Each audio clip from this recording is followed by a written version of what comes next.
More than 25 million residents in Shanghai found themselves in full lockdown in early April as COVID-19 cases in the city surged to new highs. The cosmopolitan hub and home to Asia's biggest stock exchange screeched to a halt and streets were left empty. As mass testing takes place, some of the citywide restrictions have since eased, but China's pandemic playbook remains unchanged. We haven't seen a very clear exit strategy right now, from China. That's why I think it's very hard to estimate. It's very hard to guess, when will be the end game for this zero COVID strategy at the moment. Since March, the number of COVID-19 cases in Shanghai has been on the uptick. With infections breaking records daily, the city's phased lockdowns were extended until a full-scale closure took residents by surprise. The sentiment, frankly, has been one of shock, frustration, and just confusion. Candidly, I spend a good portion of each day just trying to source food for my family because we are running low on supplies. And the only way that you can kind of reliably get supplies at this moment is with neighborhood and community bulk buying. But the logistics of arranging those purchases take up a lot of time and energy. For international businesses, China's lockdown meant readjusting operations to meet government restrictions. In the north already, we have a lockdown in Jilin for 4 weeks. Shenyang is down 3 weeks. Managers stay at home. They can do online work. At the same time, we have closed loops arrangements in our factories. The biggest concern is always, first of all, when does it end? Because there's no clear sign of that. Many foreign companies are based in Shanghai, and those in the services and manufacturing sectors are feeling the brunt. Revenue is down, in most cases double-digit, profitability is questioned. And of course, it's not just COVID, it also is the war in Ukraine that has increased commodity prices. Also in manufacturing, if we can't get our trucks across borders into other provinces, there's a big issue. And I would say an estimate 40% of all the trucks are down and cannot be used anymore, drivers not available. So it's quite challenging.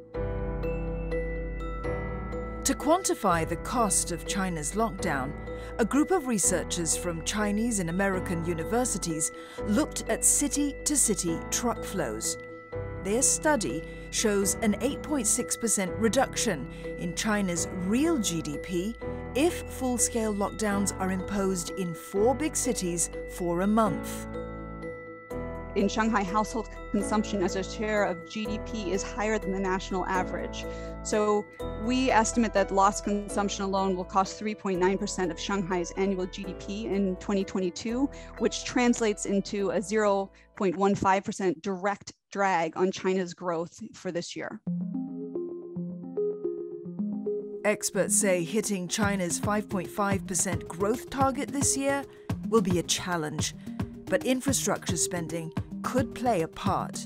The government is leaning back into one of its traditional drivers of growth when there was an announcement of a 14.8 trillion renminbi or 2.3 trillion US dollar investment in infrastructure. Your infrastructure investment will take a lead in the first half of the year, right?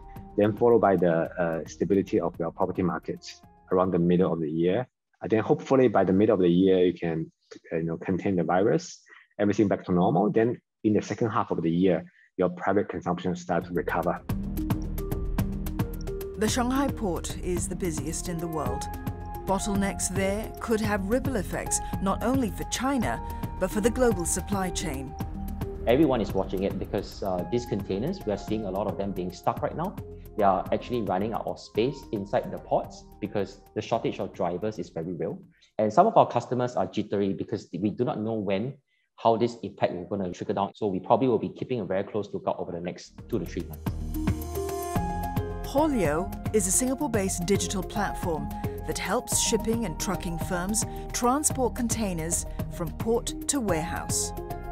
It says the adoption of digital solutions to plan procurement and logistics has helped clients become more resilient to lockdowns.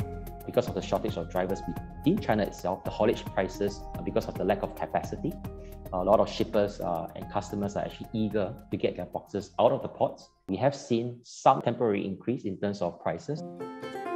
Shanghai accounts for about 4% of China's overall GDP, and virus containment could help minimize economic damage.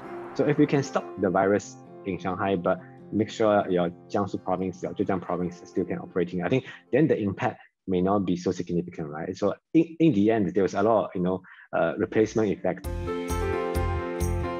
Shanghai is the biggest Chinese city to be locked down in the pandemic to date. The restrictions are testing the limits of China's zero-COVID strategy. It was definitely lockdown overkill that led to this misery that's going on.